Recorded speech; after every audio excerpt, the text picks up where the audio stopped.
Bueno, comencemos. Ya cuando hablamos en estadística descriptiva, dijimos que muchas veces se hace difícil trabajar con el total de la población, ¿no? Para tomar una decisión o una conclusión.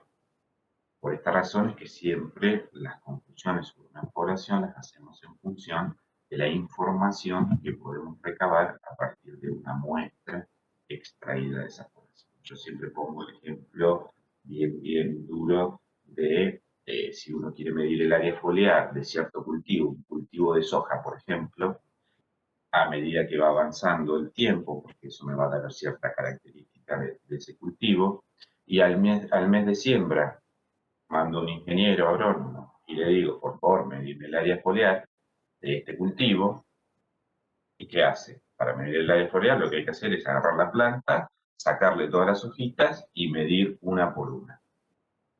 Si hace eso, el primer día al mes me quedo sin cultivo. Por lo tanto, uno no puede trabajar con toda la población. Lo que tiene que hacer es tomar muestras representativas de esa población y a partir de las conclusiones que uno saca sobre esa muestra, extenderla a toda la población, ¿no? Y de ahí es que viene toda esta teoría que nosotros vamos a ver. La inferencia estadística está formada por un conjunto de métodos o técnicas utilizadas para tomar decisiones u obtener conclusiones sobre una población a partir de la información contenida en una muestra. Y obviamente la muestra extraída de esa población. Siempre nos vamos a basar en conclusiones sobre la población a partir de los datos de una muestra.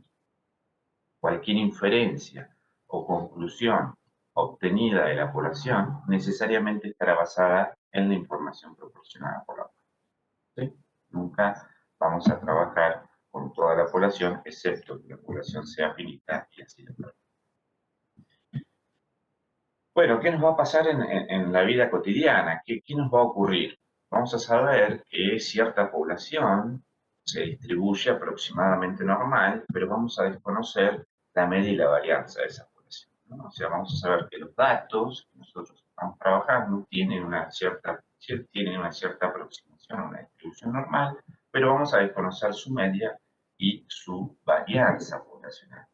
En otros casos, vamos a saber que la variable de interés que nosotros estemos estudiando es binomial, pero vamos a desconocer sus parámetros, sea la probabilidad de éxito o el número de pruebas independientes.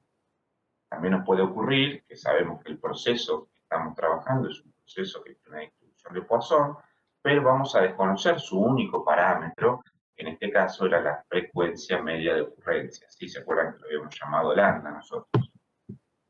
O podemos presuponer que la variable es exponencial, pero desconocemos el único parámetro que es el alfa de la distribución. Entonces, ¿cuál va a ser nuestro objetivo? Nuestro objetivo va a ser, a partir de los datos de una muestra, poder estimar esos parámetros desconocidos de la población. ¿Sí? Esos parámetros que nosotros desconocemos, si bien intuimos que la distribución es normal, exponencial de Poisson, pero desconocemos esos parámetros, lo que nosotros vamos a querer hacer es a través de los datos de una muestra poder estimarlos.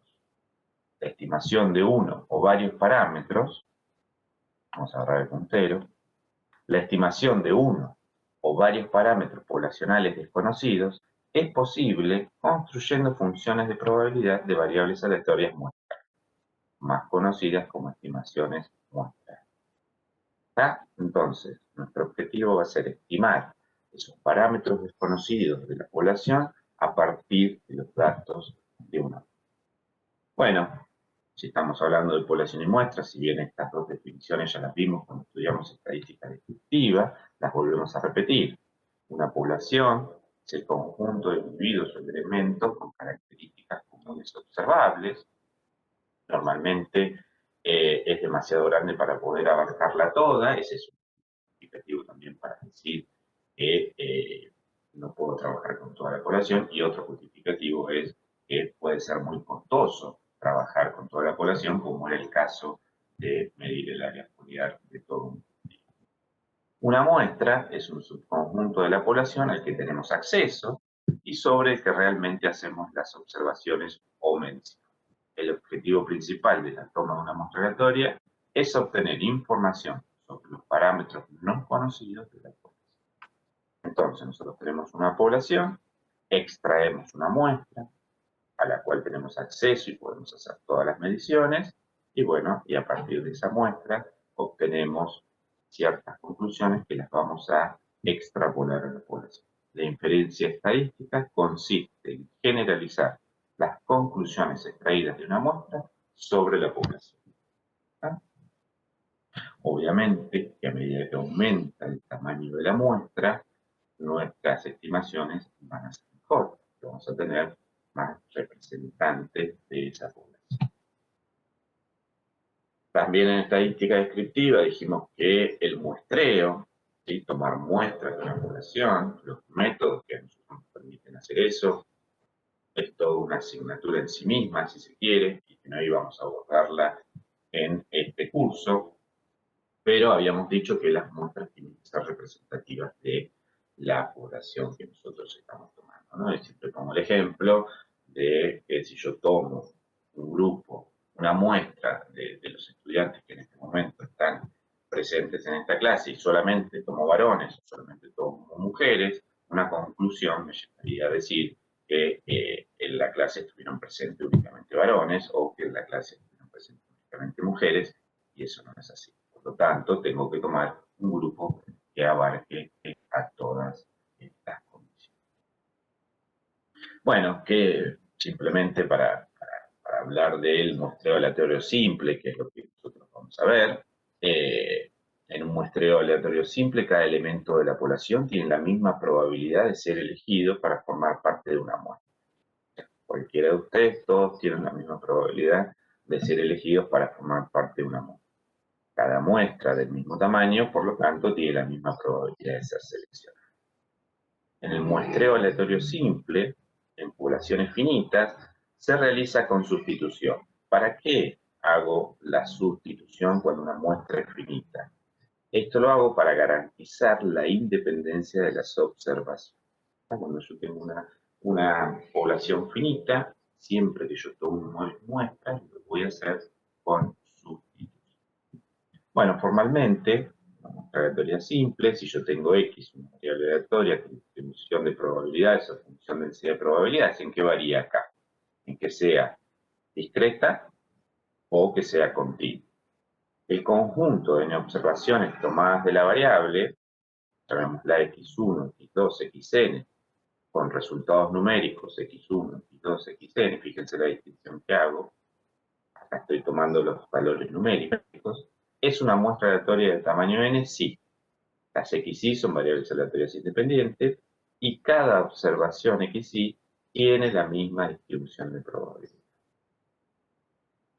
Bien, entonces, un ejemplo simple, una muestra, pongamos que yo estoy interesado en tomar una muestra de que están presentes para medir, estudiar la variable aleatoria que sea la altura, ¿no? Tomo 10 alumnos, esa es mi muestra, y cuando yo los mido a cada uno de ustedes y obtengo la medida de los 10, son estos xy. x1, x2, xn ya son las medidas concretas que yo le tomé a cada uno de los alumnos.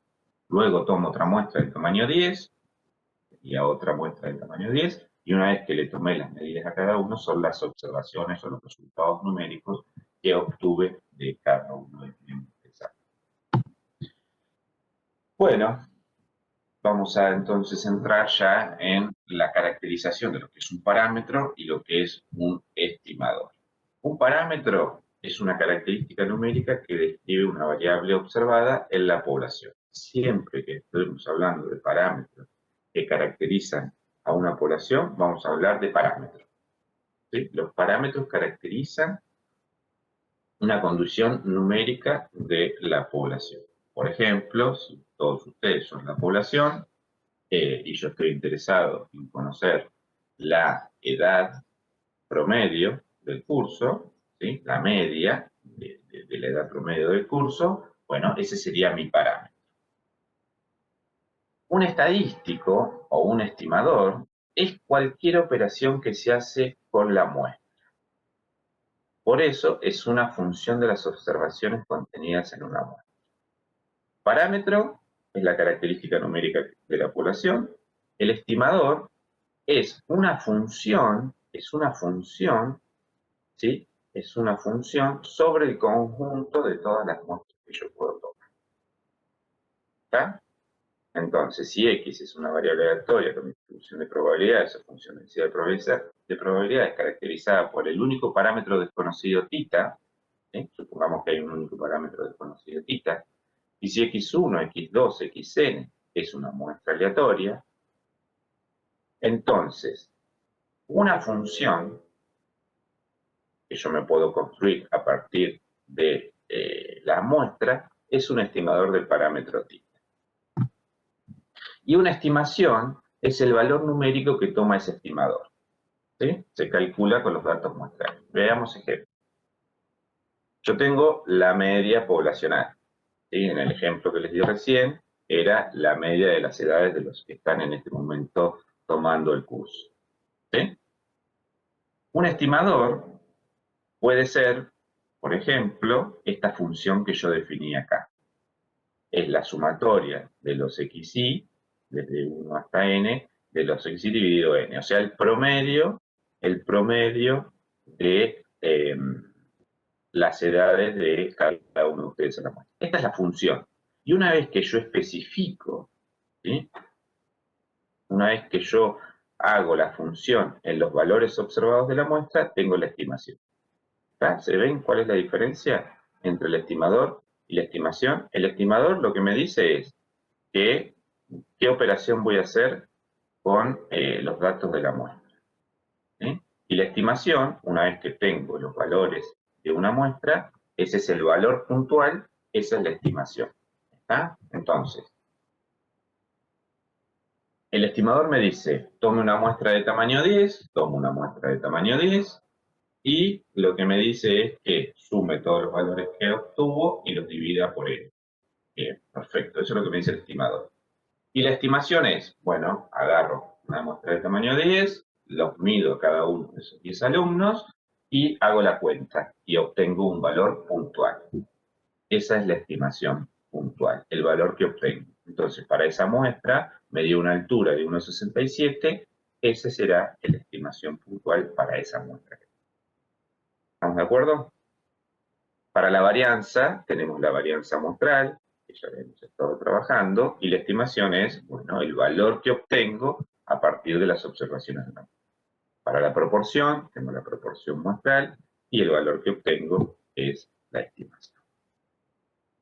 ¿Está claro la diferencia? Parámetro, estimador es la función, y la estimación es la especificidad en esa función. ¿Sí? Cuando yo especifico el valor de la función. Bien, ahora bien, puede haber varios estimadores puntuales, ¿no? Para un mismo parámetro. Fíjense, como es una función, yo puedo construirme varias funciones. Fíjense, esta función lo que me dice es, sume todos los valores observados y divídalo por n. Esta otra función lo que me dice, sume el primer valor observado y el último y divídalo por 2, ¿no? Tenemos dos funciones totalmente distintas, o sea, por lo tanto tenemos dos estimadores distintos para la media. ¿Sí? En este me dice la función, tome todos los valores, los suma, lo divide por n, y en este me dice simplemente tome el primero y el último, divídalo por 2. ¿Sí? Ustedes podrían decir, bueno, sume los tres primeros y divídelo por 3, etcétera, etcétera. Tenemos diferentes maneras de construir un estimador para un mismo parámetro. Ahora la pregunta es, ¿con cuál de los dos voy a trabajar? ¿Qué características tienen que cumplir esos estimadores que yo puedo definir para un mismo parámetro? ¿Qué características tienen que cumplir para que yo seleccione uno u otro? Y esas características que tienen que cumplir son las siguientes. La primera es la propiedad de insesgadura. ¿Sí? Esa es la primera propiedad que tiene que cumplir un estimador. Un estimador θ, sombrero, es un estimador insesgado del parámetro desconocido θ si la esperanza de ese estimador coincide con el parámetro. Es decir, la media de su distribución muestral coincide con el parámetro. ¿Está? Entonces, un estimador va a ser insesgado si la esperanza de ese estimador coincide con el parámetro. Veamos ejemplos. La media muestral y la varianza muestral S cuadrado son estimadores insesgados de la media poblacional mu y la varianza poblacional sigma cuadrado respectivamente. Para ver que realmente son estimadores insesgados, ¿qué debería hacer yo? Debería calcular la esperanza de ese estimador y ver que coincide con el parámetro que yo quiero estimar. Bueno, la demostración es muy simple. Si yo tengo x1, x2, xn, variables aleatorias independientes, idénticamente distribuidas, con esperanza y varianza finita, la esperanza de las xy es mu y la varianza de las xy sigma al cuadrado, para producir desde 1 hasta n, veamos en primer lugar que este es un estimador insesgado de la media poblacional. Para eso calculamos su esperanza. La esperanza de x barra es la esperanza de su expresión. Lo único que estoy haciendo acá es reemplazando x barra por su expresión. Y luego lo que voy a hacer es aplicar las propiedades de la esperanza. Las constantes salían respecto a la suma y la esperanza lo mismo, ¿no? Podría penetrar con respecto a la sumatoria. Acá estoy sumando n veces una constante, esa constante es mu, por lo tanto esto me quedó 1 sobre n por n veces mu, que simplifico y me da el parámetro. Por lo tanto, la esperanza de x barra coincide con el parámetro poblacional que yo quiero estimar. ¿Sí? Un estimador es insesgado si la esperanza del estimador coincide con el parámetro. Y eso fue lo que acabamos de demostrar. Que la esperanza de este estimador coincide con el parámetro. ¿Está? De la misma manera, pueden probar que este otro que está acá es un estimador insesgado. Si yo calculo la esperanza de esta expresión que está acá, me va a quedar un medio más la esperanza de x1 más la esperanza de x2, de xn, perdón. Entonces me quedó un medio sobre 2 veces mu, que me vuelve a dar mu. Los dos, estos dos, están acá, son estimadores insesgados. ¿Bien? Cumplen con esa propiedad. Y acá vamos a ver, ¿se acuerdan que siempre preguntábamos por qué dividir por n menos 1 y no dividir por n en la expresión de la varianza muestral? ¿Se acuerdan? Siempre dijimos esto, que si decíamos cuando el n tiene infinito, dividir por n y dividir por n menos 1 es lo mismo. Bueno, acá está el por qué dividimos por n menos 1 y no dividimos por n, para que sea un estimador insesgado. Para que sea un estimador insesgado, recuerden la definición, la esperanza del estimador tiene que coincidir con el parámetro. Entonces, si yo quiero calcular la esperanza de ese cuadrado, tengo que calcular la esperanza de la expresión que está acá, y lo único que voy a decir de toda esta expresión que estamos viendo acá, como pueden ver tranquilamente, es que esta constante sale como 1 sobre n menos 1, luego desarrollo el cuadrado y se van haciendo cuentas algebraicas que no valen la pena, pero fíjense que arrastramos el 1 sobre n, 1 sobre n, 1 sobre n, 1 sobre n, 1 sobre n, llegamos hasta acá con el 1 sobre n, por sigma al cuadrado por n menos 1. Se simplifica y me quedó sigma al cuadrado. ¿Qué hubiese pasado si en lugar de dividir por 1 menos n yo hubiese dividido por n? Acá este no estaría, el menos 1 no estaría, hubiese llegado acá 1 sobre n por sigma al cuadrado por n menos 1. Eso significa que no hubiese podido simplificar para que me quede un estimador insesgado. ¿Está? Entonces, ¿por qué dividimos por n menos 1 y no por n? Más allá de que cuando n tiene infinito, coinciden, ¿no? Es lo mismo. En el límite, acá tenemos la justificación del por qué tenemos que dividir por el menos. ¿Está claro? Bien. Y después las cuentas son cuentas, propiedades de la esperanza y demás. Creo que no vale la pena en una clase virtual de estas características el desarrollo. Bueno, propiedades de eficiencia. Si yo tengo dos estimadores que son insesgados, coinciden, bueno, quiero tener otra herramienta para decidir por uno o por otro. Y voy a decir que un estimador insesgado tita 1 es más eficiente que otro estimador tita 2 si son insesgados de tita, o sea que la esperanza coincide, y la varianza de tita 1 es menor que la varianza de tita 2. ¿Sí? Yo acá tengo tres estimadores insesgados de tita, gráficamente se puede ver, porque la esperanza de T1 coincide con tita, la esperanza de T2 coincide con tita, y la esperanza de T3 coincide con tita, ¿no? Todos están centrados en tita. Ahora bien, ¿cuál lo representa mejor? ¿Este que tenga mayor variabilidad? ¿Este otro? ¿O este otro? ¿Con cuál me voy a quedar? Y me voy a quedar de los tres con el que tenga menor variabilidad. En este caso, T1, varianza mínima, como se llama. Entonces, un estimador insesgado tita 1 es más eficiente que otro tita 2 si la varianza de tita 1 es menor que la varianza de tita 2.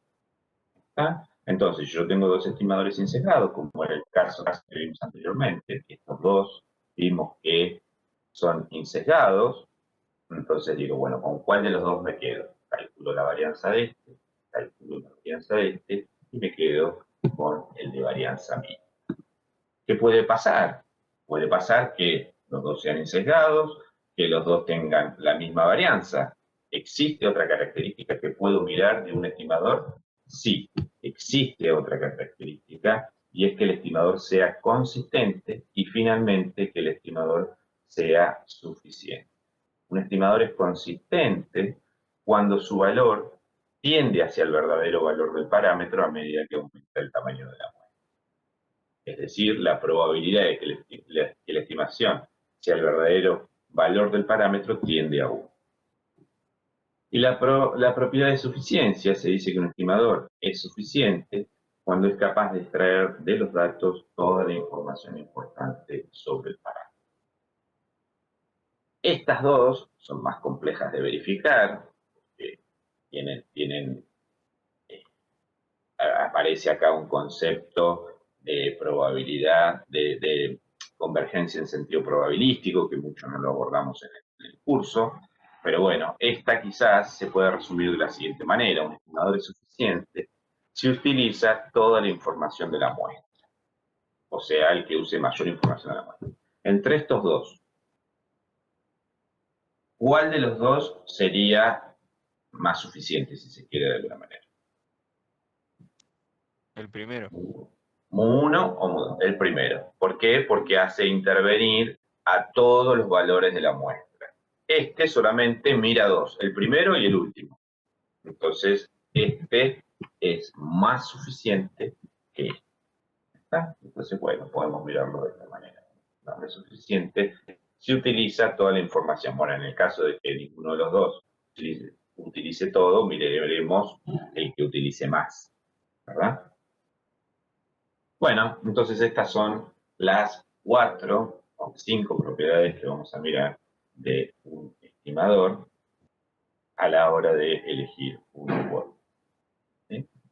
Entonces, tenemos propiedad de sesgadura, la esperanza del estimador coincide con el parámetro, eficiente, un estimador es más eficiente que otro si la varianza es menor,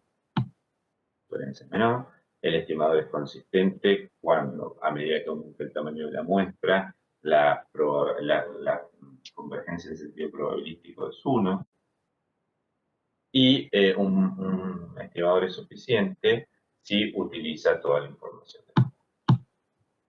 Muy bien, entonces hasta ahí estamos.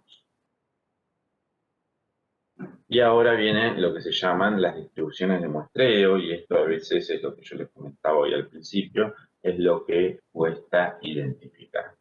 Pero bueno, vamos a intentar de que se lleven una idea de esto y después lo puedan ampliar con la bibliografía. Las muestras aleatorias obtenidas de una población son por naturaleza propia impredecibles. No se debería esperar que dos muestras aleatorias del mismo tamaño y tomadas de la misma población tengan, por ejemplo, la misma media o sean completamente parecidas. Volvamos al ejemplo del el parámetro que estamos estudiando en el curso, que es la altura promedio de los alumnos, ¿no? Si yo tomo una muestra de tamaño 10, aleatoriamente, de los que están presentes, los mido a cada uno y calculo, de esos 10, calculo la altura promedio, ¿no? Y la registro, la anoto. Tomo otra muestra aleatoria del grupo, de 10, de tamaño 10 también, y les tomo la medida de esos 10, registro las medidas y calculo el promedio de las alturas, ¿no? Es de esperar que los dos valores que yo acabo de obtener sean al menos distintos, ¿no? Y esto tiene que ver con la naturaleza propia de la población y de las muestras aleatorias que yo estoy tomando. Por lo tanto, es de esperar que cualquier estadístico cambie su valor de una muestra a otra. Por lo tanto, a un estadístico lo podemos pensar como una variable aleatoria en sí misma. Y si es una variable aleatoria en sí misma, tiene una distribución. Por lo tanto, lo que nos va a interesar a nosotros es conocer cómo se distribuye ese estadístico, ¿sí? La distribución de probabilidades de un estadístico se denomina distribución. ¿Está claro? ¿Sí? ¿Se entendió la idea? ¿Cuál es la idea? ¿Sí? La idea es ahora conocer cómo se distribuye ese estadístico. Si ese estadístico se distribuye en forma normal, si ese estadístico se distribuye como un h cuadrado, etcétera, etcétera. Eso es lo que nos va a interesar a nosotros la clase de hoy. Entonces, como los valores de un estadístico varían de una muestra aleatoria en otra, se los puede considerar como una variable aleatoria, con su correspondiente distribución de probabilidad. Y a la distribución de probabilidades de ese estadístico se lo conoce como distribución de muestreo. ¿Está? Entonces, ahora lo que nos vamos a dedicar de ahora en adelante es en conocer cómo se distribuyen ciertos estadísticos, cómo se distribuye la media muestral, cómo se distribuye la varianza muestral y cómo se distribuye la proporción muestral. Hasta ahí vamos a llegar y es lo que vamos a ver a partir de aquí. Bien, para analizar cómo se distribuye la media muestral vamos a tomar dos condiciones. La condición 1 es que la población sea normal con varianza conocida. O sea, si los datos provienen de una distribución normal con varianza conocida, ¿y qué pasa cuando los datos provienen de una distribución normal con varianza sigma cuadrado desconocida? ¿Está bien? Vamos a particionar en estos dos. Vamos a ver cómo se distribuye la media muestral en estas dos condiciones. Cuando los datos provienen de una distribución normal con sigma cuadrado conocida, ¿y qué pasa cuando provienen de una distribución normal con sigma cuadrado desconocido? Para eso nos vamos a valer de este resultado, que ya lo habíamos visto, que dice que la combinación lineal de variables aleatorias distribuidas normalmente sigue siendo una distribución normal. ¿Sí? Eso lo habíamos visto antes de ver el teorema del límite central. ¿Sí? Dijimos que la combinación lineal de variables aleatorias distribuidas normalmente sigue siendo una distribución normal. Y habíamos visto que, bueno, fácilmente calculando la esperanza y la varianza, que nos quedaba de esta manera. ¿Está? Entonces, ahora tenemos nuestro primer resultado. Vamos a decir que la media muestral para una distribución normal con sigma cuadrado conocida, tiene una distribución normal con media mu y varianza sigma al cuadrado sobre e. ¿Está bien? Recuerden que x barra es una combinación lineal de variables aleatorias distribuidas normalmente. Por lo tanto, si esto es una combinación lineal de variables aleatorias distribuidas normalmente y aplicamos este teorema, nos da rápidamente que su distribución es normal, esto que tenemos acá. ¿Está? Pero bueno, veamos que la media es mu y que la varianza es sigma al cuadrado sobre n. Y esto es muy fácil aplicando las propiedades de la esperanza y aplicando las propiedades de la varianza. La esperanza de x barra es la esperanza de esta expresión que está acá. Recuerden que las constantes salen y acá estamos sumando n veces una constante, n veces una constante mu. Por lo tanto, simplifico y me quedo, ¿no? Esto lo vimos recién. Y la varianza, si hacemos lo mismo, la varianza de esta expresión, recuerden que las constantes salen al cuadrado, como son independientes, la sumatoria conmuta, por lo tanto esto me quedo sigma al cuadrado sobre. Entonces, usando el resultado previo de que la combinación lineal de variables aleatorias distribuidas normalmente sigue siendo una distribución normal, y luego calculamos la media y la varianza.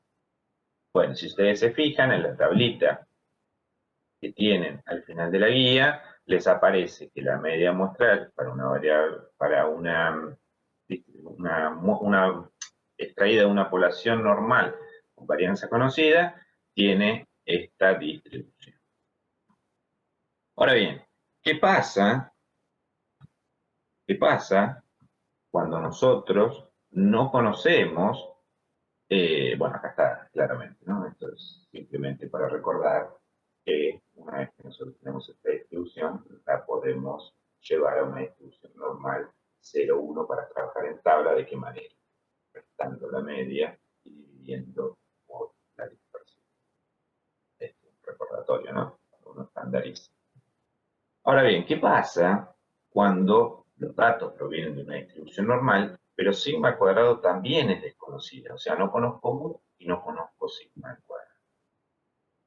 En este caso, ¿cómo se va a distribuir la media poblacional?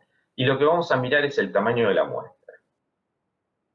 Si el tamaño de la muestra es menor que 30, voy a decir que la media muestral tiene una distribución T de Student con media mu y varianza S cuadrado sobre n, donde S cuadrado es la estimación puntual de la varianza desconocida.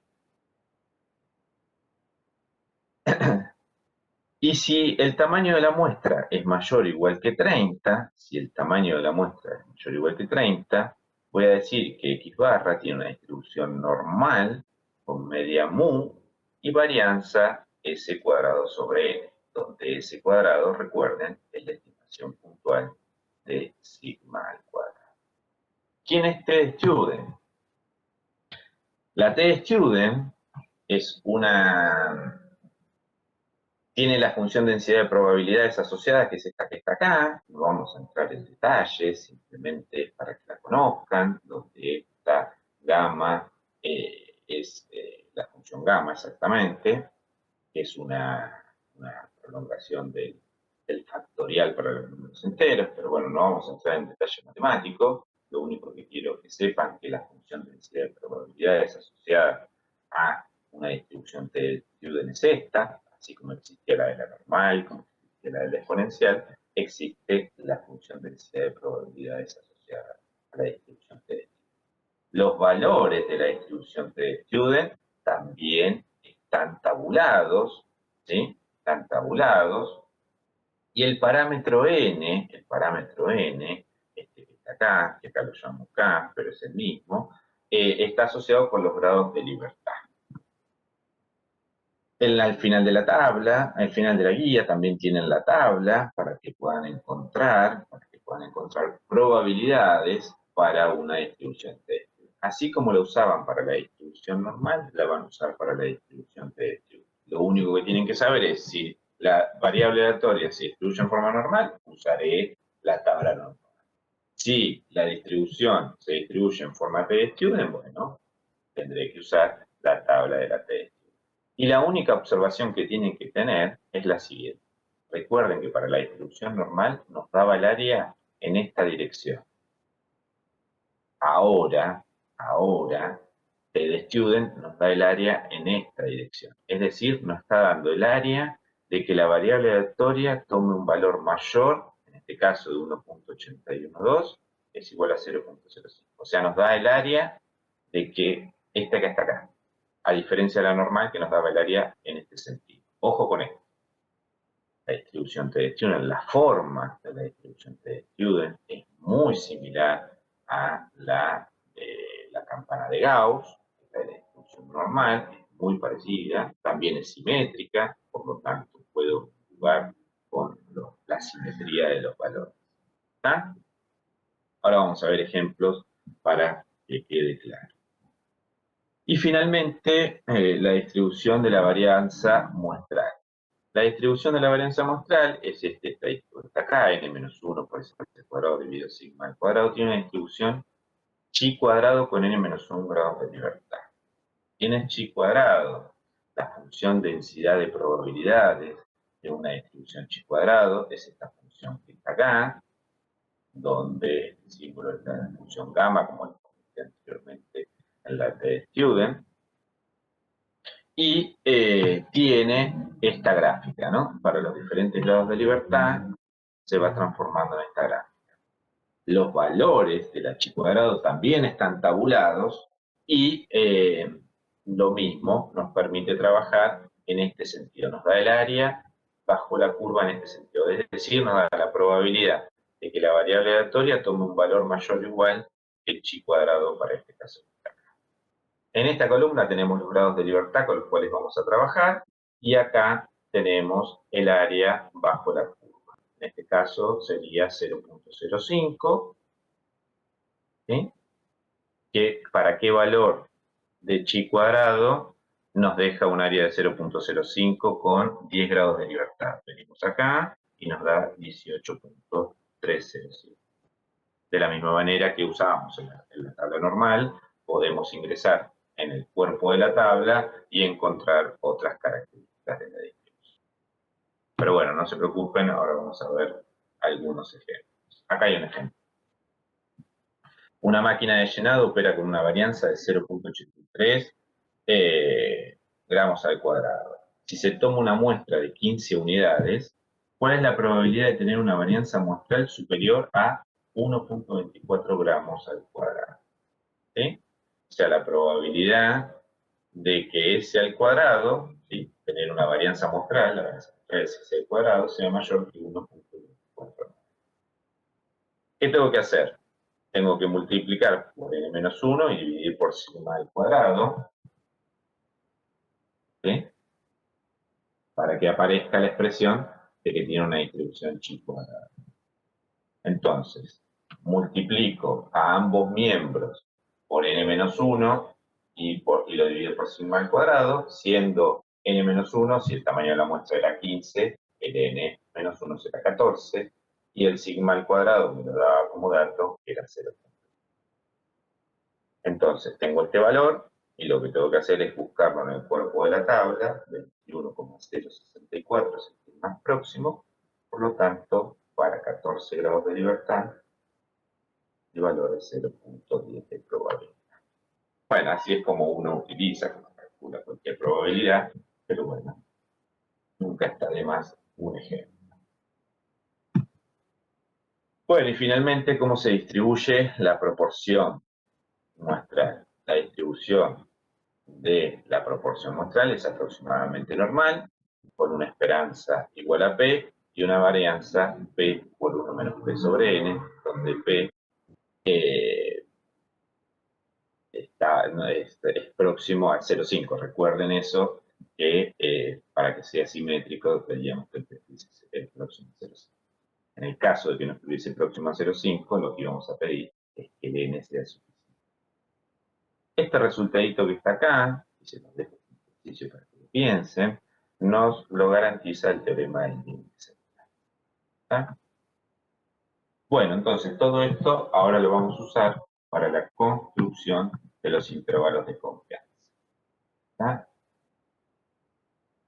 ¿Cómo se distribuye resumiendo, ¿no? ¿Cómo se distribuye la media muestral para una población normal con sigma al cuadrado conocido? Se distribuye normalmente con media mu y varianza sigma al cuadrado. Cuando no conozco sigma al cuadrado, la voy a estimar a partir de la varianza muestral. ¿Qué voy a mirar? Voy a mirar el tamaño de la muestra. Si el tamaño de la muestra es menor que 30, entonces ahora la media muestral tiene una distribución T. Si el tamaño de la muestra es mayor o igual que 30, la media muestral tiene una distribución normal con parámetros mu y varianza S cuadrado sobre E, siendo S cuadrado la estimación puntual de mi parámetro desconocido ahora, sigma al cuadrado. Este estadístico que está acá, que es multiplicar a la varianza muestral por n-1 y dividirlo por la varianza poblacional, tiene una distribución chi cuadrado. Se lo pueden verificar en la bibliografía. Y finalmente, la proporción muestral tiene una distribución normal con esperanza P y varianza P por 1 menos P sobre E. Bueno, entonces esto que acabamos de ver recién lo vamos a utilizar para construir los intervalos de confianza para los diferentes parámetros. En muchas situaciones, una estimación puntual no proporciona información suficiente sobre un parámetro.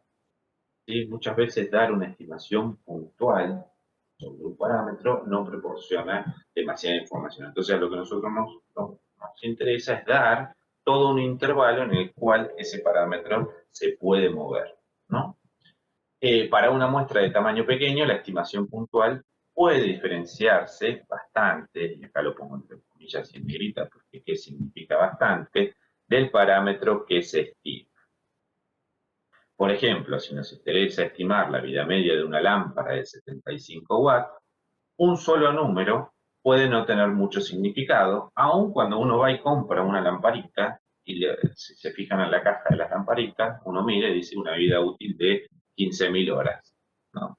Entonces, quizás, para una variable tipo continua de esta característica, sea interesante tener un intervalo de confianza para esa vida media, que diga que está entre 1.200 y 1.600 horas, no un valor tan puntual porque va a carecer de sentido, ¿no? Uno tampoco va a estar contando exactamente las horas para ver si eso realmente.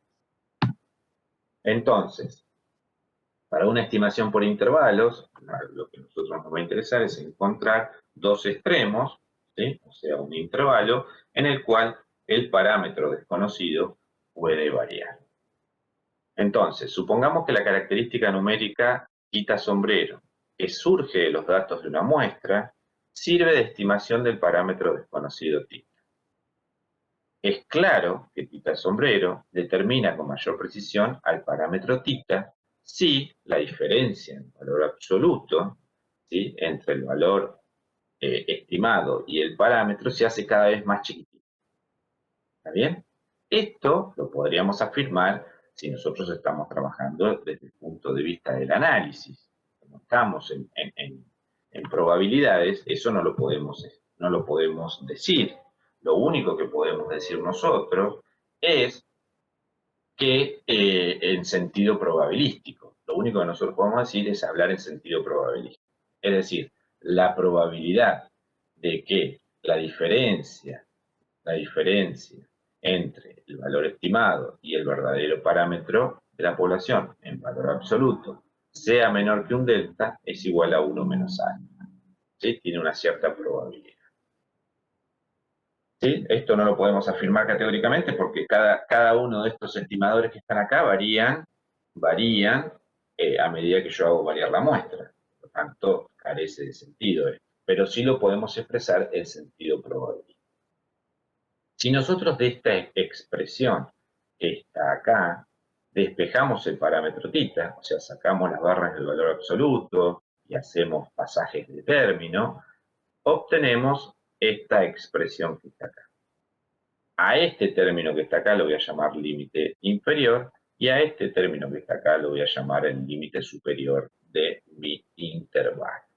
Y 1 menos alfa es el nivel de confianza con el cual yo quiero trabajar. ¿Sí? Y alfa, si 1 menos alfa es el nivel de confianza, alfa es el error aleatorio o nivel de significación. ¿Cuáles son los valores de significación más utilizados cuando uno trabaja en esto? Es 0.1, 0.05, 0.01. Esos son los niveles de significación más utilizados cuando uno está haciendo inferencia. Entonces, resumiendo, en la estimación por intervalos se obtienen dos valores, L y U, el extremo inferior y el extremo superior, que definen un intervalo sobre la recta real, el cual contendrá con cierto nivel de confianza, con el nivel de confianza que nosotros llamamos estipulado, el valor del parámetro desconocido. ¿Está? Entonces, este que está acá es mi intervalo de confianza, el límite inferior, el límite superior. Y voy a decir que voy a trabajar con un nivel de confianza de 1 menos alfa. Entonces, nuestro objetivo ahora va a ser encontrar esos extremos, ¿sí?, de intervalos para cada uno de los estadísticos que tuvimos. ¿Ah? Bien, el nivel de confianza y la amplitud del intervalo varían conjuntamente, ¿no? Eso es natural, ¿no? De forma que un intervalo más amplio, si yo tengo un intervalo amplio, voy a tener mayor certeza de que el parámetro va a pertenecer a mi intervalo. Mientras que un intervalo más pequeñito, tengo una estimación más precisa, pero puedo cometer un error en esa estimación. ¿Sí? Eso está claro. Entonces ahora nos vamos a centrar en determinar los extremos de los intervalos para cada uno de los parámetros que a nosotros nos interesan. Estos ustedes los tienen al final de la guía, si la tienen a mano la pueden ir mirando para corroborar que realmente es así. Entonces comencemos a hallar el intervalo de confianza para la media poblacional para una distribución normal con sigma conocida. Nosotros vimos recién que si X tiene una distribución normal, entonces X barra tiene una distribución normal con media mu y varianza sigma al cuadrado sobre él, ¿no? Cuando sigma es conocido. Por lo tanto, dijimos que si nosotros hacemos la estandarización, con esta tenemos una distribución normal cero. Muy bien, queremos encontrar los extremos de nuestro intervalo. Encontrar los extremos de nuestro intervalo. Por lo tanto, vamos a plantear la probabilidad de que el estadístico tome valores entre menos alfa sobre 2 y z alfa sobre 2. Son estos que yo puse acá. Por abuso de notación lo llamé así. Recuerden que el área bajo la curva me tiene que dar 1, alfa sobre 2 más alfa sobre 2 me da alfa, 1 menos alfa más alfa me da 1. ¿Ah? Y este es el nivel de confianza con el cual yo quiero trabajar. Y eso es lo que yo les decía hoy. Si nosotros corremos estas barritas, ampliamos el intervalo, ¿sí?, estamos ampliando nuestro nivel de confianza. Si disminuimos, estamos disminuyendo nuestro nivel. Pero bueno, vayamos a la construcción de los extremos del intervalo de confianza para la media poblacional cuando sigma es conocido. Lo único que hice de este paso a este paso es reemplazar z por su expresión. Reemplace z por su expresión. Y lo que voy a hacer ahora, despejar mu. Voy a empezar a hacer pasajes de término y todo lo que sea necesario para despejar mu y obtener los extremos del intervalo. ¿Está bien? Este que estaba dividiendo, lo pasé multiplicando a ambos términos. ¿Está bien? Y ahora me quedó este negativo. Por lo tanto, para pasarlo a positivo, voy a multiplicar todos los términos por menos 1. Recuerden que cuando multiplico por menos 1, cambian los signos de la desigualdad. Por lo tanto, aquí encontré los extremos de mi intervalo. El extremo inferior y el extremo superior para el intervalo de confianza de la media poblacional cuando conozco sigma. Por lo tanto, este es el intervalo de confianza para la media poblacional cuando conozco sigma. ¿Sí? Porque aparece en la fórmula, ¿no? Si no lo conozco, no podría estar utilizando esto. ¿Está bien? La construcción es muy simple, son simplemente pasajes de términos, cálculos algebraicos, para llegar a la construcción de mi intervalo de confianza para la media poblacional conocido en sí. Veamos un ejemplo y acá se van a dar cuenta, más allá, que es todo muy técnico. Dice, se sabe que la vida media en horas de una lámpara de 75 watts es aproximadamente normal, con una dispersión de 25 horas. Una muestra aleatoria de 20 lámparas tiene una vida media de 1014 horas. Construir un intervalo de confianza del 95% respecto de la vida media de las lámparas. O sea, me están pidiendo que construya un intervalo de confianza para la media, ¿sí?, con un nivel de confianza del 95%. Por lo tanto, el n, el tamaño de la muestra que tomé, son 20 lámparas. Para esas 20 lámparas, obtuve una vida media de 1014 horas. La varianza poblacional, en este caso la dispersión poblacional me la están dando, es de 25 horas. El nivel de confianza con el cual voy a trabajar es del 95%, por lo tanto 1 menos alfa es 0.95. Por lo tanto puedo despejar el alfa, que me da 0.05, y el alfa sobre 2 es 0.020. Una vez que obtuve todos los datos que el enunciado me dio, lo único que me queda es construir ese intervalo de confianza. Lo que tengo que hacer ahora es reemplazar en esta fórmula cada uno de los datos. Es decir, x barra por su valor, sigma por su valor, raíz de n por su valor. Y lo único que me falta es encontrar este z alfa sobre 2. Z alfa sobre 2, ¿de dónde va a surgir? Va a surgir de la tabla de la distribución normal. ¿Está? ¿Cómo lo encuentro? Z alfa sobre 2, ¿sí?, es el valor para el cual la variable deja un área por encima de él de alfa sobre 2. ¿Sí? Así es como lo determino. Entonces, en Z 0.75 me da 1.96. 1.96 lo busco y ya tengo el valor, que es 1.96. Por lo tanto, el único término que me faltaba encontrar era 1.96 y este es su simétrico. Bueno, una vez que tengo el intervalo de confianza para la media poblacional con esas características. Profe, Sí, dígame. repetir lo del Z alfa sobre 2, que no entendí por qué elegí ese valor si alfa sobre 2 es 0,025. Bien, perfecto. Yo hoy dije que por abuso de lenguaje iba a usar la simetría, ¿no? Dije que iba a poner menos z alfa sobre 2 y z alfa sobre 2. Este valor que está acá, ¿sí?, me deja un área bajo la curva de 0. De alfa sobre 2, ¿no? Por debajo de él. Y este que está acá me deja un área por encima de él de 0.02.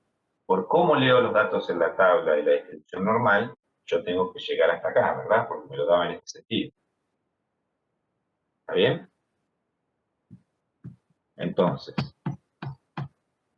si esto que está acá, habíamos dicho que era 0.025, esto que está acá era 0.025, todo esto que está acá es 1 menos ese valor, que es 0.975.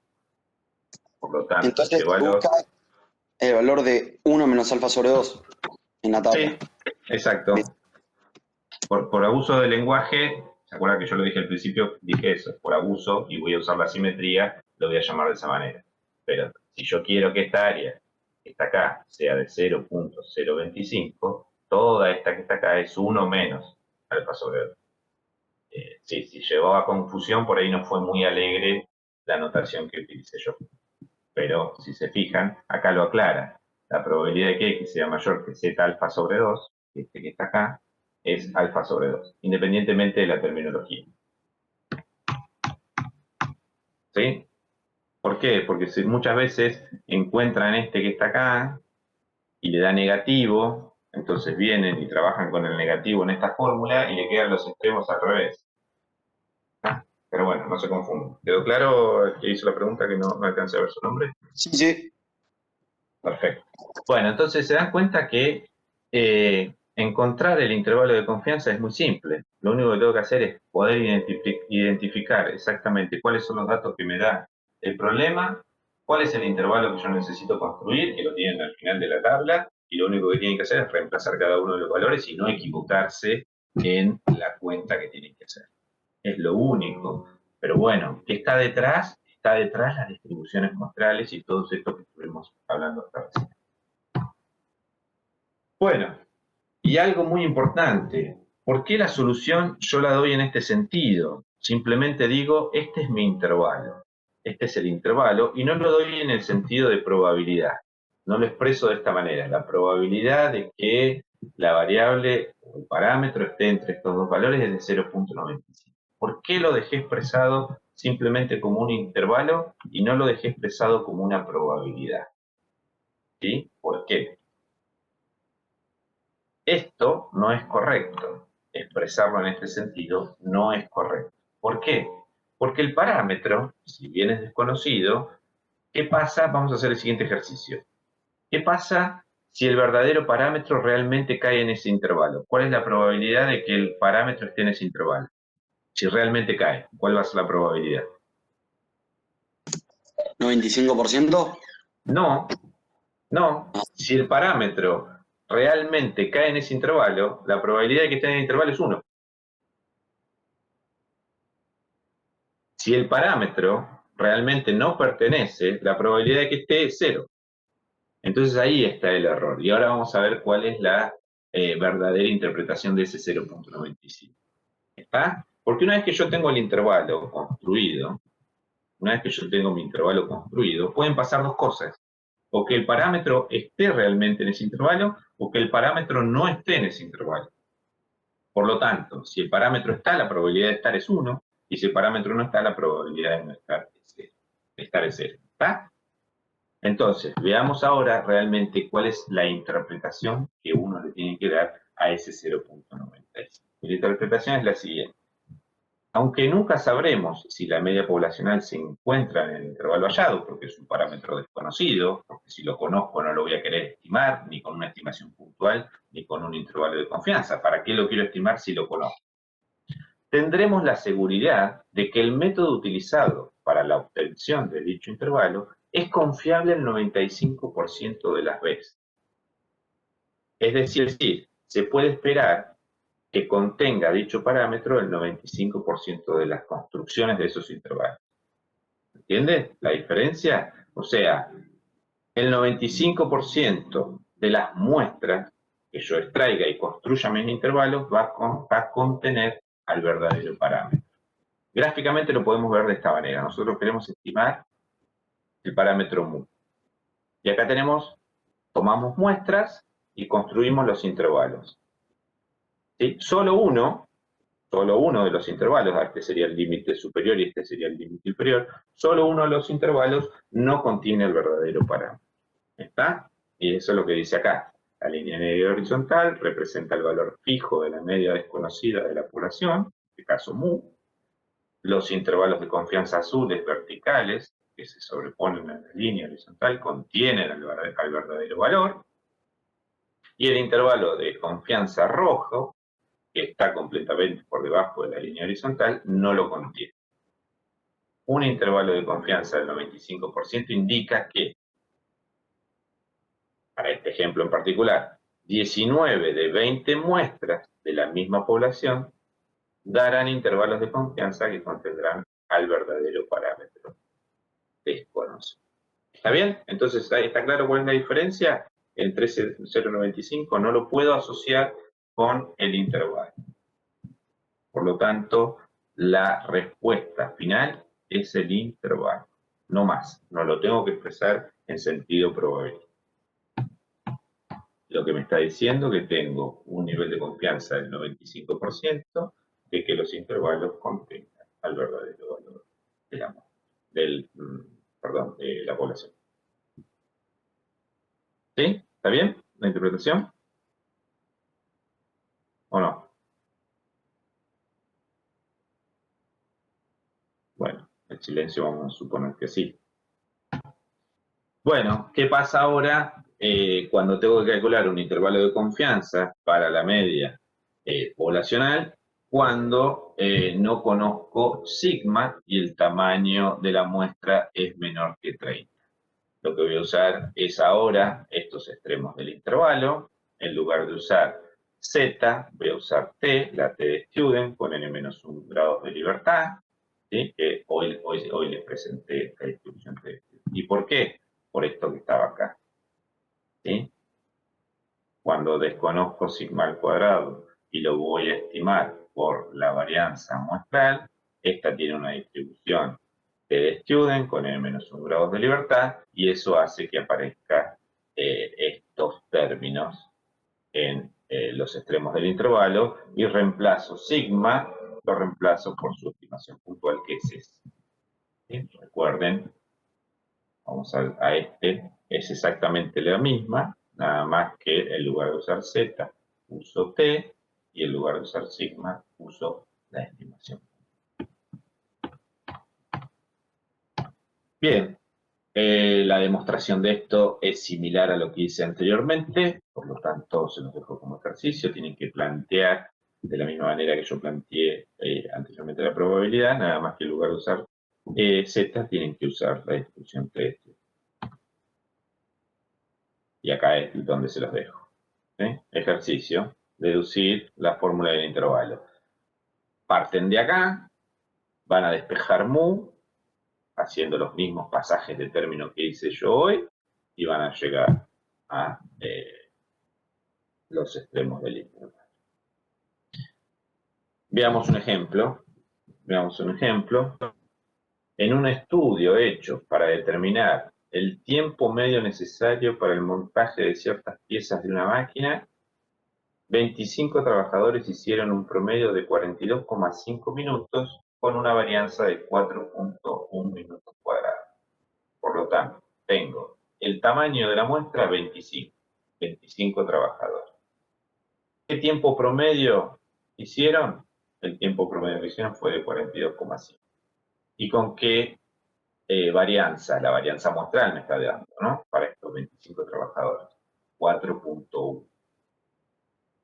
Si los tiempos de los trabajadores se distribuyen normalmente, hallar un intervalo de confianza del 99%, por lo tanto 1 menos alfa es de 0,99, para el tiempo promedio necesario para el montaje de la máquina. Entonces me pide que encuentre un intervalo de confianza para mu, ¿sí?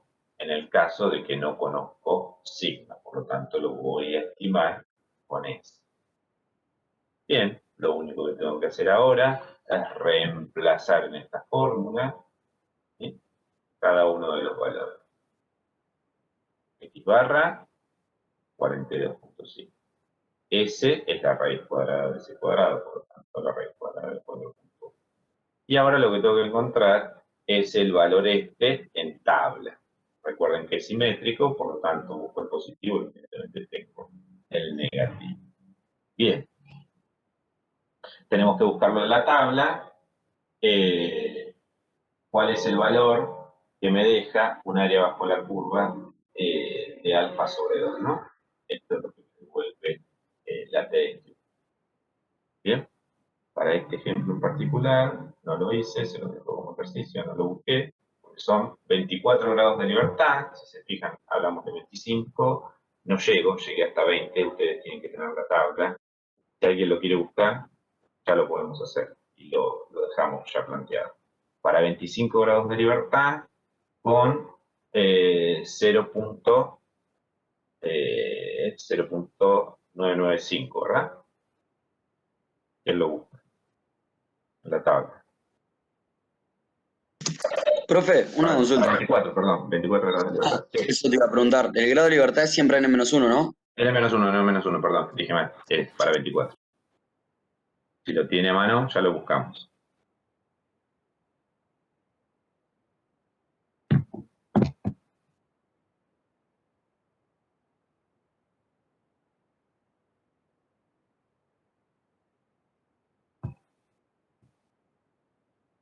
¿Encontró? Ahí lo estoy buscando, profe. Gracias.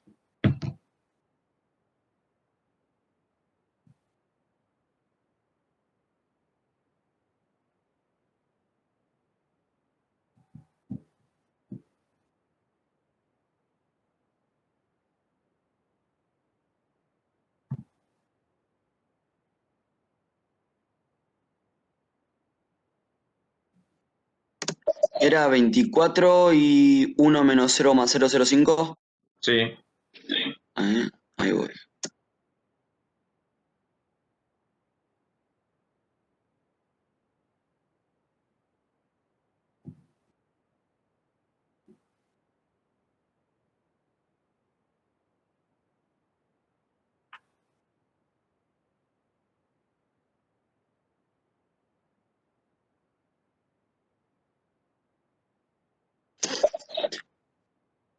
No lo encuentro. ¿No lo encuentra? A ver, vamos a compartir. O sea, no se leo la tabla en realidad. Ah, está bien. A ver, descartar. Vamos a buscarlo juntos.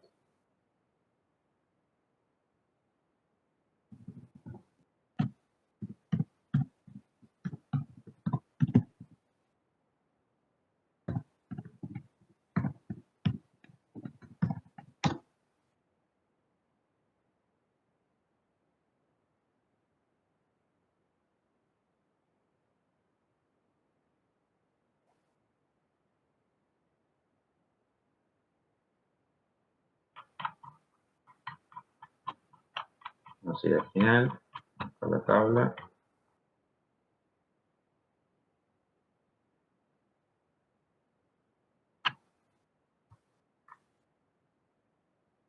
Esa es TD Student, ¿no?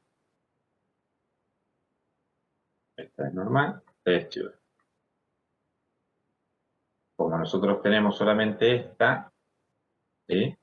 Vamos a trabajar con 24 grados de libertad, dijimos, ¿no? 0.005. Este que está acá, este valor que está acá, ¿sí? Es 24 acá, 2.797.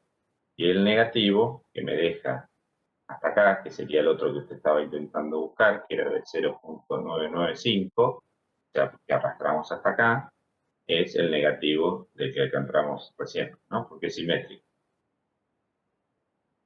Entonces, este es el valor, 2.797.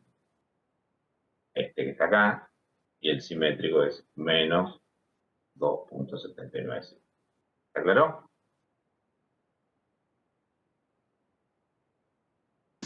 Sí, sí. Muy bien. Bueno, continuemos entonces.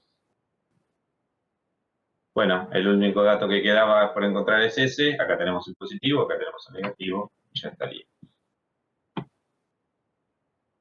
Bien. Intervalos de confianza para la varianza poblacional.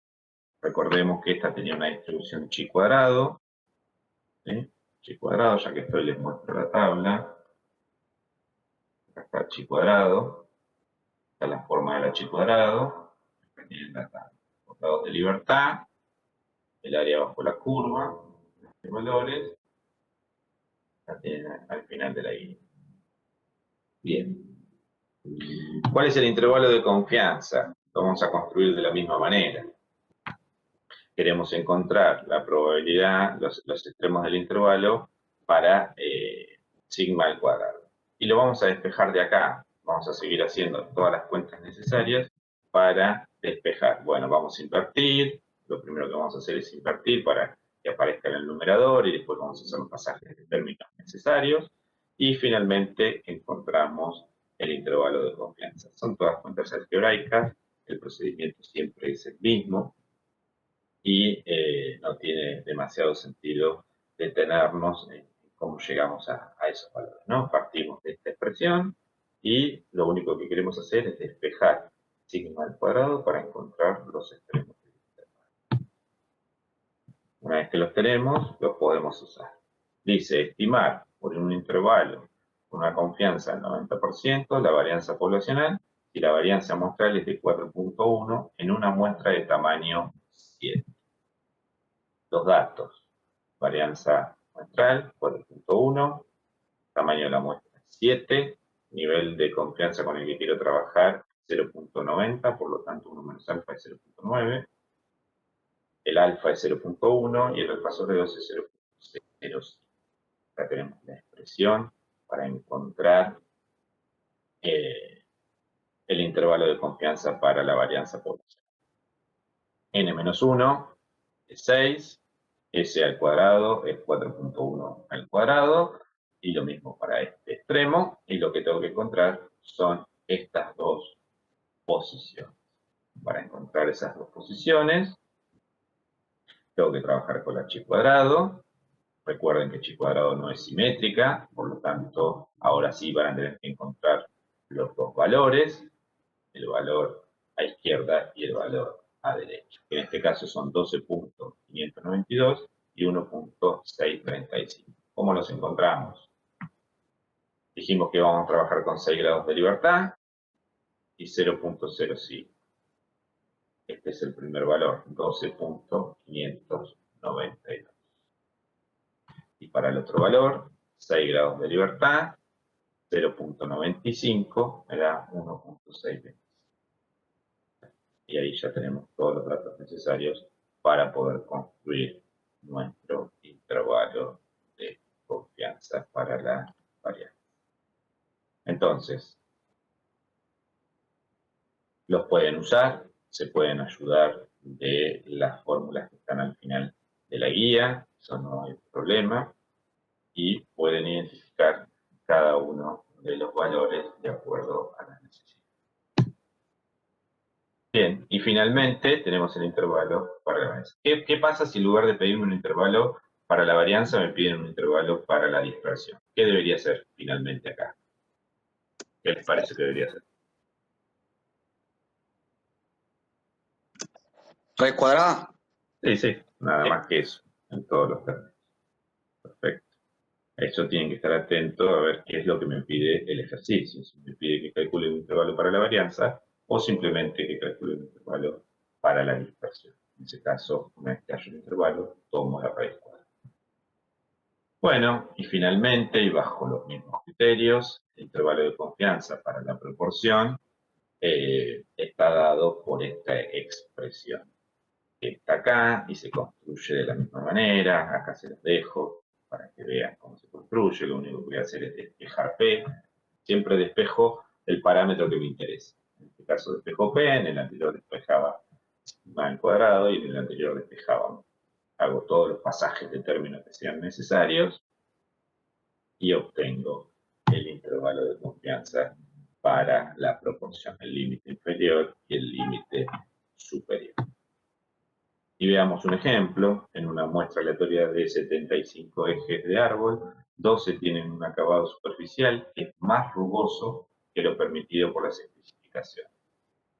Una estimación puntual de la proporción de los ejes es, en la población, que excede las especificaciones de rugosidad, es 12 sobre 75. 12 que no cumple, dividido 75. Construir un intervalo de confianza para P utilizando un nivel de confianza del 95%. Bueno, como siempre, lo primero que hago es encontrar cada uno de los datos que están ocultos en este enunciado. No están ocultos, porque están bien claros. El nivel de confianza con el cual voy a trabajar, que es 1 menos alfa, es del 95%, por lo tanto 1 menos alfa es 0.95. Espejo el alfa, alfa sobre 2 es 0.025. El z que voy a utilizar, creo que este está mal, bueno, habría que chequearlo. Y el p estimado es 12 sobre 76. Bueno, lo único que me queda ahora es reemplazar en la fórmula cada uno de los valores, ¿no?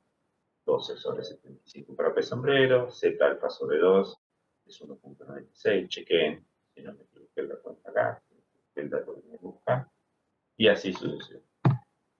Bueno, una vez que logré, tengo el intervalo para hacer las cuentas es simple, ¿no? Es simplemente identificar cuál es el intervalo que tengo que calcular, cuál es el nivel de confianza con el cual voy a trabajar y cómo se distribuye el estadístico. Nada más para poder buscar en la tabla correspondiente. Si eso lo conozco, no van a tener problema en la construcción. Lo más importante de todo esto es que lean y que puedan seguir profundizando el tema de las distribuciones muestrales. ¿Por qué los estadísticos que estamos utilizando se distribuyen de tal o cual forma, ¿no? ¿Por qué se distribuye normal? ¿Por qué se distribuye en forma de student? ¿Por qué se distribuye como una chi cuadrado? ¿Por qué uso la distribución normal? ¿Por qué uso la t o por qué uso la chi? Eso es fundamental para esta teoría. Construir el intervalo no es el problema. ¿Por qué? Porque tengo las fórmulas. Lo más importante es entender todo el marco teórico que acompaña a esta teoría. ¿Está? ¿Está claro eso? Creo que no, la dificultad no está en construir el intervalo, en encontrar el intervalo. La dificultad está en entender el por qué uso uno y por qué uso el otro. Por qué uso una cierta distribución, por qué uso otro. Y eso está asociado a las distribuciones de muestreo que vimos anteriormente. ¿Alguna duda hasta acá? Presten atención al manejo de tablas, eso es fundamental. Pero bueno, eso se aprende con la práctica y haciendo búsquedas sucesivas, ¿no? No hay otra manera. Y prestando atención de cuáles son los valores que me devuelve la tabla. Bueno, sigamos y finalmente yo puedo estar interesado en encontrar un intervalo de confianza para la diferencia entre dos medias. Tengo una cierta población, tengo otra población y a mí lo que me va a interesar es encontrar un intervalo de confianza para la diferencia de las medias. Esos intervalos de confianza para las diferencias de las medias, se los vamos a dejar expresados, no vamos a profundizar en ellos, se determinan a partir de estos intervalos. Este sería el extremo superior, este sería el extremo, perdón, este el inferior, el extremo superior. Para el caso de que sigma sea conocida. Cuando sigma no es conocida y la tengo que estimar, vamos a usar esta expresión para el límite inferior y para el límite superior. Siendo SP al cuadrado, este término que aparece acá, para que la fórmula no sea tan engorrosa, lo sacamos y lo escribimos aparte, es esta expresión que aparece acá. Nx menos 1 por S sub x al cuadrado más N sub i menos 1 por S sub y al cuadrado dividido N sub x más N sub i menos 2. Siendo Nx el tamaño de la muestra 1, Ni el tamaño de la muestra 2. Acá se los pongo para que no se pierda. ¿Sí? Distribución de la diferencia entre dos medias muestrales. Si yo tengo x1, x2, x3, x sub n, x, una muestra aleatoria de n sub x variables aleatorias independiente y idénticamente distribuida de forma normal, con cierta media y con cierta varianza, y tengo otra, y1, y2, y3, y sub ni, otra muestra aleatoria, de variables aleatorias independientes, distribuidas normalmente, cada una con medias mu sub i y varianza sigma al cuadrado. Entonces, acá aparecen los términos que estaban hoy en juego. Aparece x barra, aparece y barra, que tiene una distribución normal con una media mu sub x y una varianza sigma al cuadrado n sub x, perdón, y sub i tiene una distribución normal con una media mu sub i sigma al cuadrado de n. Esto no es novedad, esto lo vimos al principio, Y además sabemos que esta expresión, esta variable aleatoria o este estadístico tiene una distribución normal chi cuadrado n sub x menos 1 y esta tiene una distribución chi cuadrado n sub y menos 1 la anterior. Por lo tanto, ahí aparecen todos estos términos que tenemos acá. Quién era nx, quién era ni, quién era sigma y quién era s al cuadrado y s sub i al cuadrado en caso de que los tenga que estimar cuando lo hagamos. No Profe, mucho una más. consulta. Sí, Disculpa. Nosotros tomamos el SP cuadrado, le aplicamos la raíz y ahí lo ponemos en el intervalo, ¿no? claro, porque acá te pide el s. Claro. Bien. Ujú. Queda Si no, multiplicado esa raíz. Bien. Bien, ujú, bien. acá va el s, el sp. Si ustedes se fijan, un segundito, quiero ver que sea exactamente igual como se lo dimos acá.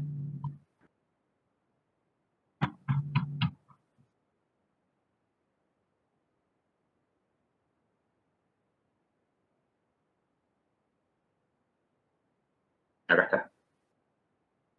¿Sí? Es la misma expresión que está acá. ¿Está bien? x1 menos x2 más menos es por alfa sobre 2, n1 más n2 menos 2, sp por la raíz de 1 sobre n1 más 1 sobre n2. Y sp al cuadrado está dada por esta expresión. Por lo tanto, el que va acá es la raíz cuadrada. ¿Está bien? Usé la misma notación. Me quería quedar tranquilo. Bien. Lo único que lo llamé n sub x, n sub y en lugar de 1 y 2. Perfecto. ¿Está claro hasta acá? Consejo, más allá de buscar la próxima guía de encontrar los intervalos, analizar un poquito por qué se usan esos estadísticos y por qué se distribuyen de tal o cual manera. ¿Está? Más allá de quedarse con un resultado, más allá de quedarse con que encontré que el intervalo en el cual el parámetro pertenece es 1 y 1.2. ¿No? Más allá de ese resultado, no se queden con eso, sino analicen el porqué y cuál es toda la teoría que está detrás. Por eso fue que arranqué la teoría diciéndole lo que les dije, ¿no? Que si bien es muy técnico la resolución de problemas, toda la teoría que está detrás requiere cierta modulación para poder comprender todas esas distribuciones y por qué se construyen esos intervalos. ¿Está? Entonces eso es fundamental que lo puedan entender. ¿Por qué yo parto de esta expresión para encontrar mis límites inferior y superior del intervalo? ¿Por qué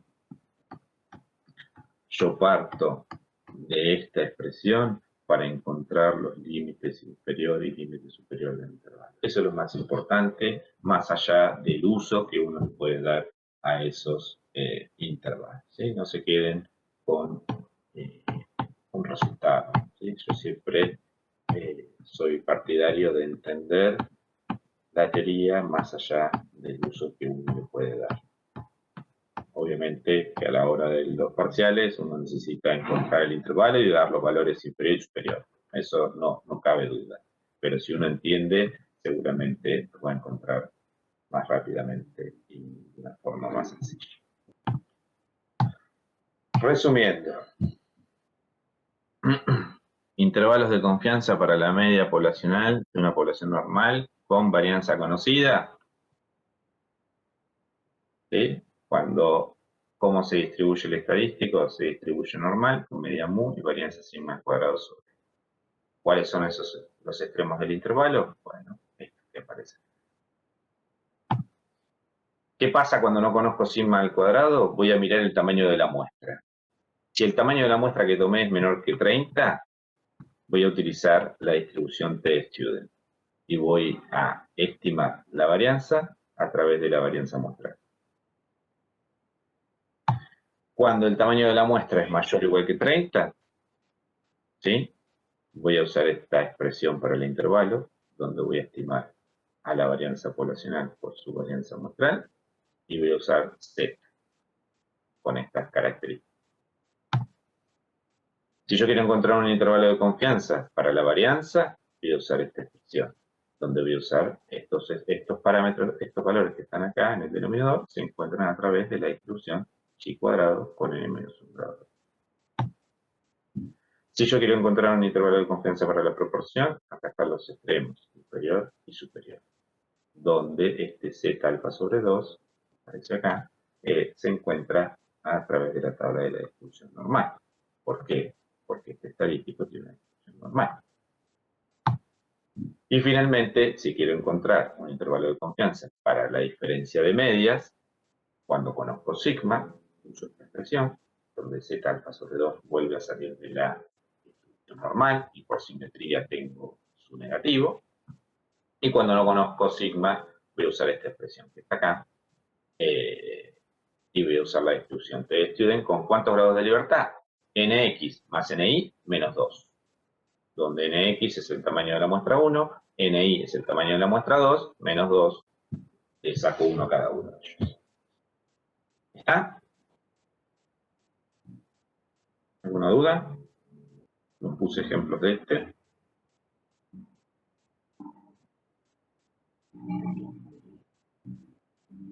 ¿No? ¿No hay dudas?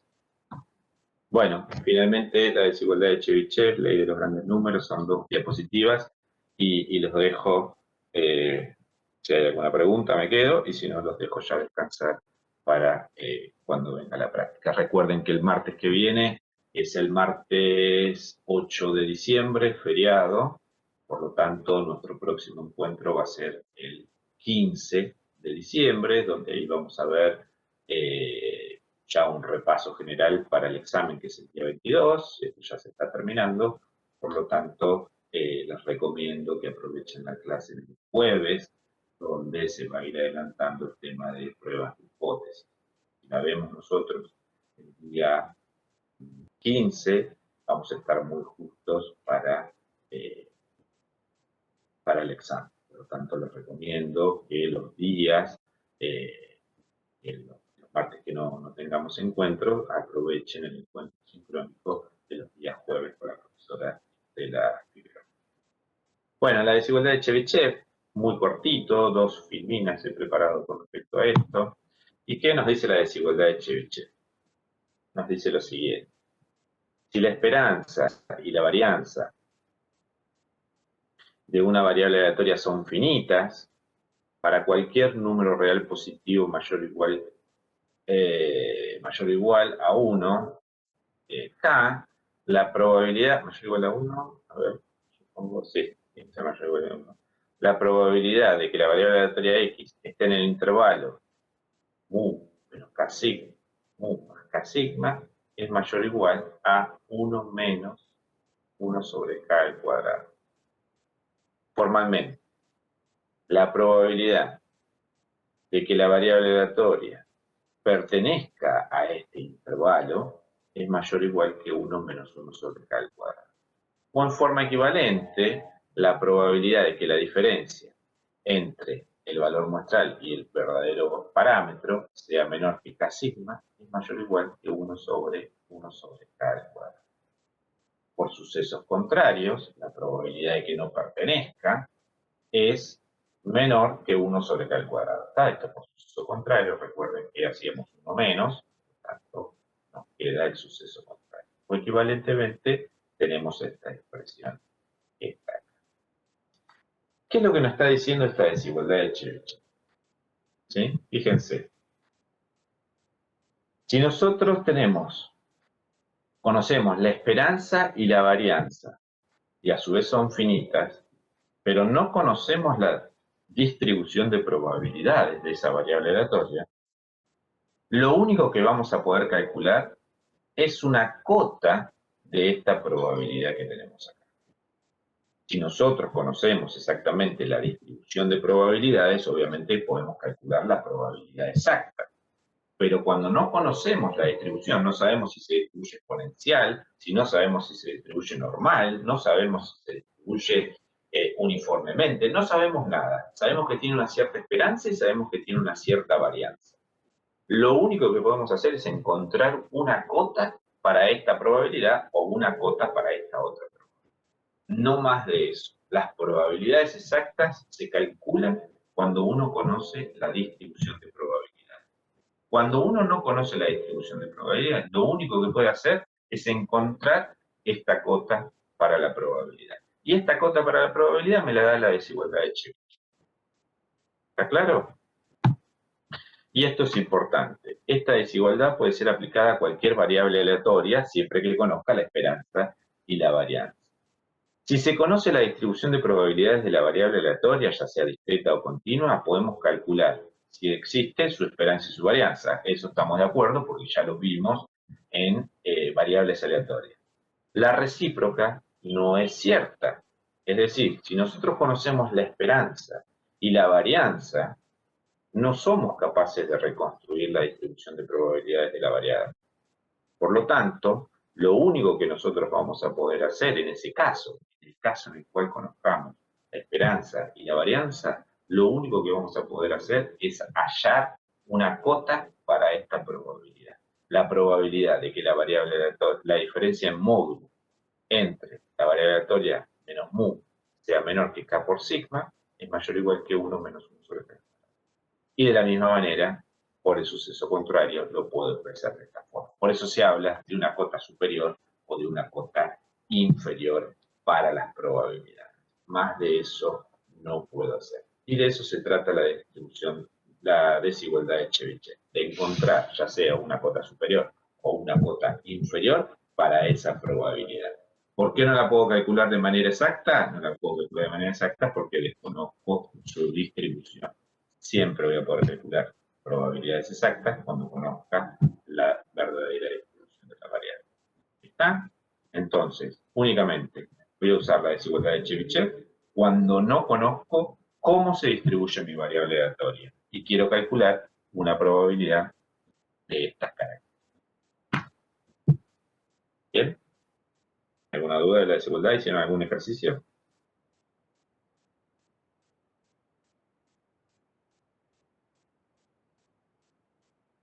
Bueno, este silencio. ¿Puedo Sí. consultarte algo? Porque yo la verdad no he hecho ejercicio de esto. ¿Ese K de dónde termina saliendo? Y el Igual K va a seguramente depender. haciendo ejercicio me doy cuenta, pero ya que estamos. Sí, no, el K te va a decir, va a depender de los datos. Entonces, en algún lugar, en algún lado te va a dar esta información, te va a dar esta información. Por ejemplo, te va a decir la probabilidad que la diferencia entre la variable y mu es menor que 2, es mayor o igual que 1 menos, perdón, es mayor o igual que 0.95. Con ese punto 0.95 vos vas a obtener el valor de k al cuadrado, ¿verdad? Es la única incógnita. Si vos igualás 0.95 a esta expresión que está acá, obtenés el valor de k al cuadrado. Una vez que obtenés el valor de k al cuadrado, yo hoy había dicho que sea menor que 2, puedo obtener el valor de sigma, que era una de las incógnitas que a mí me interesaba. Depende mucho del ejercicio. O sea que básicamente para encontrar la distribución, No, no, no, la distribución no la vas a encontrar nunca. pero ya tenés el sigma. Ah, claro, no, me falta, está bien. Me faltaría la esperanza. Claro, va a depender mucho de los problemas, va a depender mucho de los problemas, pero siempre que vos no conozcas cómo se distribuyen los datos, tenés que venir por esta vía, ¿sí? Plantearlo a partir de la desigualdad de Chebyshев. ¿Por qué? Porque vos no vas a tener la información para poder calcular una probabilidad. Muchas veces, y pasa muy a menudo, que nosotros le damos un ejercicio a los chicos que dice, la variable aleatoria tal tiene una esperanza igual a 10 y una varianza igual a 5, ¿no? Nos dice que se distribuye normalmente y les pide calcular la probabilidad de que la variable tenga un valor mayor que 11, por decir algo. Inmediatamente lo que hacen es estandarizar, buscar la distribución normal y se acabó el ejercicio. ¿Dónde está el error? Que en ningún momento nos dijeron que los datos se distribuyen de forma normal. Simplemente nos dijeron que tenían una cierta esperanza y una cierta varianza. La suposición de que los datos se distribuyen normalmente no está bien. Por lo tanto, es necesario que el ejercicio nos lo diga. En el caso de que no nos den indicio de cómo se distribuyen los datos, tenemos que venir por el lado de la desigualdad de Chebyshев. No nos queda otro. ¿Está? Y obviamente cada ejercicio va a ser único, por lo tanto, dependiendo de los datos que te dé, vas a usar una u otra y vas a encontrar el valor de K o el valor de sigma. Va a depender de lo que pide el ejercicio. ¿Está bien?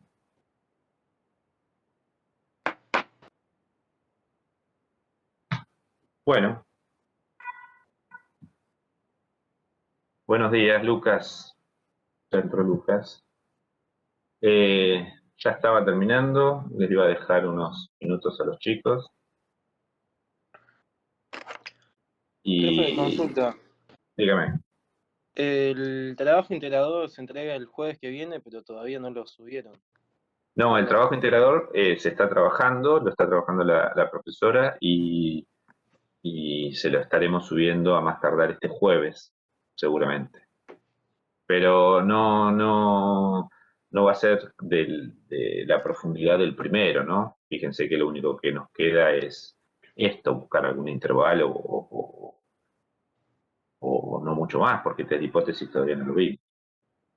Así que va a ser algo muy sencillito. No se preocupe. Bueno, gracias. De nada. ¿Alguna otra pregunta? Ahí les dejé el PDF de la clase de hoy.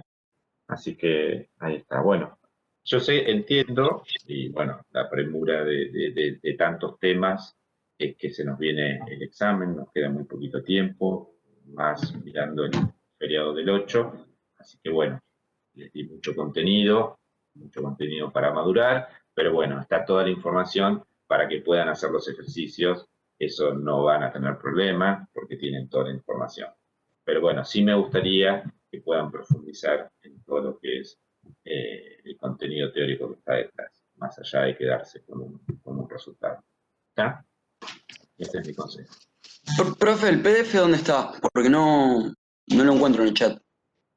Acá arriba. No sé ¿Cómo? si lo ve. Está ahí arriba, justo lo puse para todos. Ahí va de nuevo. Ah, ahora sí. Gracias. De nada.